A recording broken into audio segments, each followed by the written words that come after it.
आइए आपको सीधा लिए चलते हैं जहां हरियाणा के मुख्यमंत्री मनोहर लाल खट्टर किसानों से चर्चा कर रहे हैं। क्या कुछ कह रहे हैं, सुनवा देते हैं आपको। आज मुझे खुशी हो रही है कि आज मैं अपने किसान भाइयों से बात कर रहा हूं। मित्रों, अभी जब पीछे बाढ़ आई थी तो उस समय स्वाभाविक रूप से मन में एक चिंता हुई कि इस बाढ़ के कारण से नुकसान भी जरूर हुआ है किसानों का, अथवा अन्य जहां गांव में शहर में पानी चला जाता है ऐसे बहुत से बंधुओं का नुकसान होना स्वाभाविक था। उस समय मन में विचार आया कि स्वयं जाकर के इस नुकसान का आंकलन लेना चाहिए। तो मैंने स्वयं जाकर के हवाई सर्वे से भी और वैसे भी कुछ गांव में जाकर के देखा कि किसान बहुत ज़्यादा नुकसान हुआ है। उस नुकसान की भरपाई के लिए ये भी एक सूचना दी गई सरकार के द्वारा कि हम लोग अपना जो है किसानों का मुआवजा उसका आंकलन करेंगे। लेकिन मैंने तब कहा कि नहीं, किसानों को स्वयं अपने आंकलन का, अपने नुकसान का आंकलन करना चाहिए और हम एक व्यवस्था बनाएं ताकि वो स्वयं बता सकें कि किसका कितना नुकसान हुआ है। आखिर कोई भी किसान जो बताएगा तो निश्चित रूप से उस नुकसान को सच्चाई में ही बताएगा, क्योंकि कोई किसान नुकसान दिखाने का, बताने का शौकीन नहीं होता है। इसलिए हमने कहा कि एक क्षतिपूर्ति पोर्टल बनाया जाए और हमारे व्यवस्था के हिसाब से हमने एक क्षतिपूर्ति पोर्टल बनाया और सभी किसान बंधुओं को ये कहा कि आप लोग जो है अपना अपना जो उसके अंदर नुकसान हुआ है उसको आप भर दें, चाहे वो खेती का है अथवा किसी मकान का नुकसान है अथवा कोई पशु का नुकसान हुआ है, कोई व्यवसायिक किसी जगह पर पानी भरा तो वो नुकसान भर दें। तो सब लोगों ने उस किसान को भरा है। तो आज मैं ऐसे सब बंधुओं से बात कर रहा हूं जिनका नुकसान हुआ और उनको हमने मुआवजा दिया है। प्राकृतिक आपदा से जो फसल खराब हुई उसका मुआवजा, और चाहे फसल को दोबारा बोने के लिए हमारे किसान बंधुओं को मेहनत करके और फसल खराब होने के बाद दोबारा बिजाई करनी पड़ी, ऐसे सब लोगों से मैं बात कर रहा हूं। तो इस नाते से जो आपको हमने मुआवजा दिया है उसकी जानकारी आपको हो ही गई होगी कि दोबारा बिजाई के नाते से 50,000 एकड़ लगभग ऐसा क्षेत्र था जिसमें 7,000 रुपया प्रति एकड़ के हिसाब से हमने उनको मुआवजा दिया है। ऐसे ही जो प्राकृतिक आपदा, इस नाते से भी कुल मुआवजा जो इस बाढ़ के कारण से दिया गया वो 112 करोड़ रुपया दिया गया है। अगर मैं पिछले सब वर्षों की बात करता हूं तो ऐसा किसानों को जो दिया जाने वाला मुआवजा, मैं हालांकि मुआवजा तभी दिया जाता है जब किसान परेशान होता है, दुखी होता है, लेकिन पर्याप्त मुआवजे की जब हिसाब किताब लगाता हूं तो मुझे संतोष होता है कि हमने पिछले 9.5 साल में लगभग 11,000 करोड़ रुपए का मुआवजा दिया है। अगर मैं कांग्रेस के 10 वर्षों का हिसाब आपको बताऊं तो मात्र 1100 करोड़ रुपया दिया गया। 10 गुना एक प्रकार से मुआवजा हमने किसान को दिया है। वो इसीलिए देने का मन हुआ कि मुझे मालूम है किसान की पीड़ा क्या होती है, क्योंकि मैं स्वयं किसान हूं, किसान का बेटा हूं। आज भले मुख्यमंत्री का दायित्व मेरे पास है, लेकिन किसान की पीड़ा क्या होती है ये मैं अच्छी प्रकार से समझता हूं। तो इसलिए भाइयों बहनों, हमने किसानों के लिए हरदम, चाहे देश के प्रधानमंत्री नरेंद्र मोदी जी हों, चाहे आपके साथी मनोहर लाल की बात हो, हमेशा किसान के साथ खड़े रहे हैं। जैसा आपने को पता है, प्रधानमंत्री जी भी पीएम किसान सम्मान निधि के नाते से और हर 4 महीने में एक किस्त हमको भेजते हैं। हमको 15वीं किस्त भी अभी मिल चुकी है। हरियाणा के 8,74,000 किसानों को किस्त जाती है और इसमें भी किसानों को लगभग अब तक 15,000 करोड़ रुपया ये जा चुका है। तो ये बहुत ही एक मेरे लिए संतोष की बात है कि कभी किसान को परेशान नहीं होने देते हैं। हम किसान भी जो सहयोग करते हैं उनका मैं बहुत बहुत धन्यवाद करता हूं। जैसे अपने को पता है, पराली प्रबंधन ये एक बड़ा विषय है जो किसान के साथ जुड़ा हुआ है। बहुत से ऐसे जो आवाज़ें आती हैं कि किसान पराली जलाता है, उसके कारण से प्रदूषण होता है, और खास करके कोर्ट्स भी कई बार संज्ञान लेती हैं।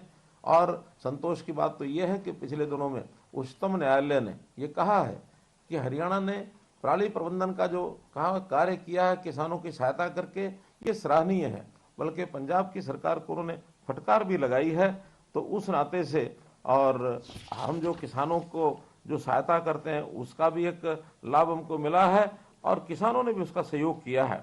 अगर आईसीआर की रिपोर्ट जो 22 नवंबर को भी प्रकाशित हुई है उसका मैं आपको जानकारी देना चाहूँगा कि हरियाणा में कुल मिलाकर के इस बार सीजन में 2239 जो केसेस हैं वही यानी पराली जलाने के हुए हैं, जबकि अपना पड़ोसी प्रदेश पंजाब वहां पर यह आंकड़ा 36,118 मामले हैं। अर्थात बहुत बड़ी संख्या में पंजाब में पराली जलाई जाती है। हरियाणा के किसानों को हमने इस पराली प्रबंधन के लिए बहुत सा सहयोग भी किया है। हमने इसमें कुल मिलाकर 2500 रुपये प्रति टन के हिसाब से किसान की पराली की बिक्री इसकी व्यवस्था की है, और यदि 20% से कम मॉइस्चर पाई जाती है तो 500 रुपया इसके लिए अलग से भी और ये दिया जाता है। तो इस प्रकार हम उनको जो इम्प्लीमेंट्स भी देते हैं, उस इम्प्लीमेंट्स में अभी 6,794 कस्टम हायरिंग सेंटर्स ये हमने बनाए हैं, ताकि हम पराली इकट्ठा करने के लिए, उसको इकट्ठा करके बेचने के लिए वहाँ से और जो हायर करके और इम्प्लीमेंट से ले सकते हैं। कोई किसान अपना इम्प्लीमेंट अगर लेना चाहता है उसको भी सब्सिडी दी जाती है। 80,000 फसल अवशेष के ऐसे प्रबंधन के उपकरण ये किसानों ने खुद खरीदे हैं, हम इसमें सब्सिडी भी देते हैं। यदि कस्टम हायरिंग सेंटर कोई बनाता है उनको 50% की जो सब्सिडी मिलती है, और जो स्वयं किसान अपना कोई ऐसा उपकरण खरीदना चाहे तो उसको 80% का और ये अनुदान ये हम देते हैं। तो मित्रों, इस कारण से पंजाब में जो पराली की जो कमी दर्ज की गई वो बहुत कम दर्ज की गई, लेकिन हरियाणा में जो पराली प्रबंधन की कमी दर्ज की गई है पिछले वर्ष की अपेक्षा इस बार 36.5% और ये कम की गई है। तो इसलिए एक बहुत अच्छा ये विषय किसानों ने इसको किया है। मैं बहुत बहुत धन्यवाद आपको देता हूँ। तो चाहे बाढ़ का मामला हो, हमारे 12 जिलों को बाढ़ ग्रसित घोषित किया गया था। अगर मैं घग्गर के बाढ़ क्षेत्र की बात करता हूं तो उसमें पंचकुला, अंबाला, कुरुक्षेत्र, कैथल, फतेहाबाद और सिरसा ऐसे 6 जिले आते हैं। और यमुना के साथ साथ भी इसी प्रकार से, चाहे वो यमुनानगर हो, करनाल हो, पानीपत हो, सोनीपत हो, पलवल हो अथवा फरीदाबाद हो, ऐसे ये 6 जिले बाढ़ प्रभावित क्षेत्र के हैं। तो 12 के 12 जिलों में कुल मिलाकर 1469 गांव और 4 शहर इससे प्रभावित हुए हैं। तो ऐसे सब इलाकों का हमने जो मुआवजा है वो किसानों को दे दिया है। अभी जो फसल का जो प्राकृतिक आपदा जिस प्रकार से होती है, अथवा विशेष तौर पर कपास, इस कपास का जो सुंडी का खराबा हुआ है उसका मुआवजा जाना अभी शेष है। बहुत जल्दी उसको भी हम 31 दिसंबर तक सब आंकलन करके और आपको भेज दिया जाएगा।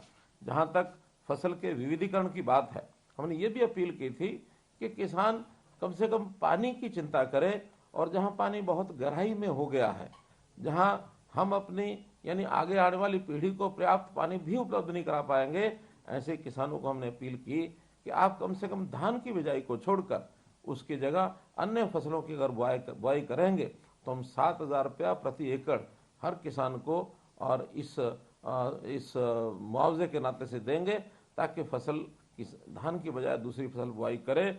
और ऐसा पिछले 2 वर्षों में लगभग 2.25 लाख एकड़ पर किसानों ने धान को छोड़ा है। बधाई के पात्र हैं। और हमारा ये जो मेरा पानी मेरी विरासत की योजना, दूसरे प्रदेश भी इसको अपने यहाँ लागू करने के लिए लायक हैं कि हम भी इस योजना को लागू करेंगे, ताकि पानी की चिंता ये सब लोग कर सकें। तो मित्रों, भाइयों बहनों, चाहे वो बाढ़ की बात हो, चाहे मुआवजे की बात हो, चाहे मेरा पानी मेरी विरासत की बात हो, अथवा पराली प्रबंधन की बात हो, इन सब विषयों पर आप लोगों ने सहयोग किया है। पराली प्रबंधन तो और भी कई प्रकार से किया जा सकता है, जैसे फसल अवशेष प्रबंधन हेतु पूसा डिकम्पोजर किट ये भी हमने बांटे हैं। 2.5 लाख एकड़ में इस बार पूसा कंपोजर किट बांटे गए हैं। और हमारा इस बार का लक्ष्य है कि अगले इस वर्ष में 5 लाख एकड़ ये पूसा डिकम्पोजर किट ये बांटे जाएं, ताकि लोगों को इसका जो है पर्याप्त लाभ मिल सके। जहाँ तक मुआवजे की बात है, मुआवजा सब प्रदेशों में जितना मुआवजा सरकार की ओर से दिया जाता है, जो प्रधानमंत्री फसल बीमा योजना के अंतर्गत अपना बीमा नहीं कराते हैं, ऐसे किसानों को पिछली सरकार तो मात्र 6,000 और जाते जाते 10,000 करके गए थे। 10,000 का मुआवजा भी किसी को दिया नहीं था, लेकिन हमने आने के बाद उसको पहले 12,000 किया और फिर बाद में 15,000 रुपया एकड़ ये हमने किया है। तो 15,000 रुपया एकड़ अपने आप में एक राशि, हरियाणा सरकार सबसे ज़्यादा राशि देती है। तो किसान के नाते से आपकी किस प्रकार से लाभ आपको पहुंचाया जाए, किसानों के फसलों के दाम कैसे मिले, मंडी की व्यवस्था, मार्केटिंग व्यवस्था कैसे अच्छी की जाए। मुझे खुशी है कि मार्केटिंग की व्यवस्था हरियाणा की बाकी आसपास के प्रदेशों से सबसे अच्छी है। यही कारण है कि होड़ लगी रहती है।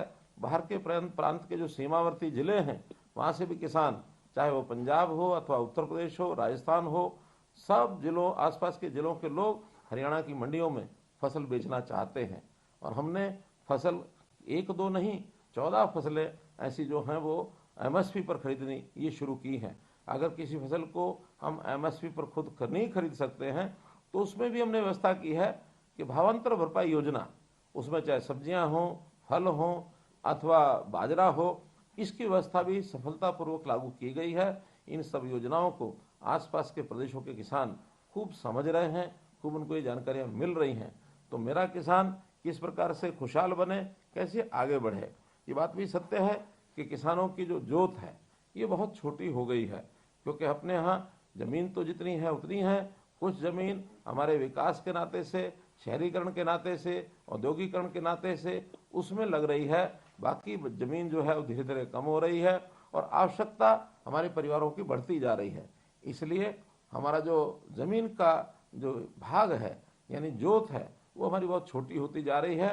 हम ऐसे सब किसानों के परिवारों में भी कम से कम एक परिवार को अपना व्यवसाय करने के लिए सरकार कैसे सहयोग कर सकती है, नौकरी में जाने के लिए कैसे सहयोग कर सकती है, प्राइवेट नौकरी उसको कैसे मिले, उसकी स्किलिंग करा करके उसका जो हुनर विकास करके और कैसे उसको स्वयं रोजगार के नाते आगे हम बढ़ाएं। तो इन बातों पर भी हम लगे हैं ताकि कोई किसान उसकी आय, कम से कम किसान कहलाता है तो एक आदरणीय एक नागरिक के नाते उसका जो स्थान बने। तो हम चाहेंगे कोई किसान बीपीएल के नीचे न रहे, सब किसानों की आय 1,80,000 से ऊपर कैसे हो, इसकी योजनाएं हमारे सभी विभाग मिलकर के बनाते हैं। केंद्र सरकार की योजनाओं का भी हम लाभ उठाते हैं। ऐसे आपके भी किसी प्रकार के कोई अच्छे सुझाव होंगे तो निश्चित रूप से हम उनको भी लेंगे। हरियाणा के अंदर 500 से लेकर 800 तक ऐसा माना जाता है कि प्रगतिशील किसान भी हैं।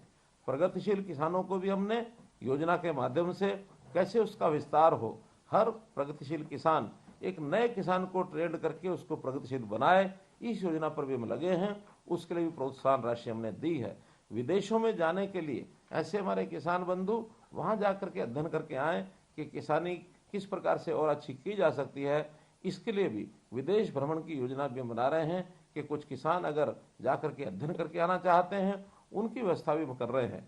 अफ्रीकन कंट्रीज के साथ हमने बातचीत की, उन्होंने कहा कि हमारे यहाँ ज़मीन बहुत है, अगर आपके किसान हमारे यहाँ ज़मीन लेकर के और खेती करना चाहें तो वो भी हमारा स्वागत करने के लिए तैयार बैठे हैं। ऐसे कुछ किसानों को वहाँ जाने के लिए हम प्रेरित करेंगे।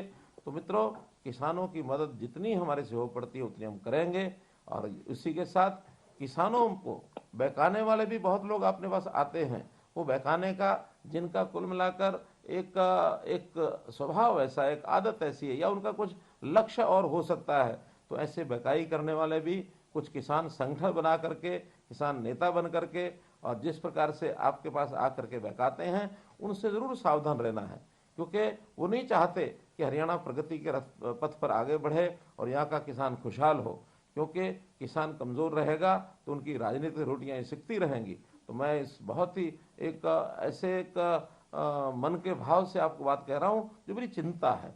तो इस चिंता से हम कैसे उभरें और किस प्रकार से किसान का भला करने के लिए हम आपके साथ खड़े हैं, आप भी हमारा सहयोग करेंगे तो निश्चित रूप से हम मिलकर के अपने प्रदेश को आगे बढ़ाएंगे और हमारे प्रदेश का देश को आगे बढ़ाने में योगदान भरपूर होगा, उसमें हम सहभागी बनेंगे। आपने मेरी बात सुनी, आपका बहुत बहुत धन्यवाद, बहुत बहुत आभार।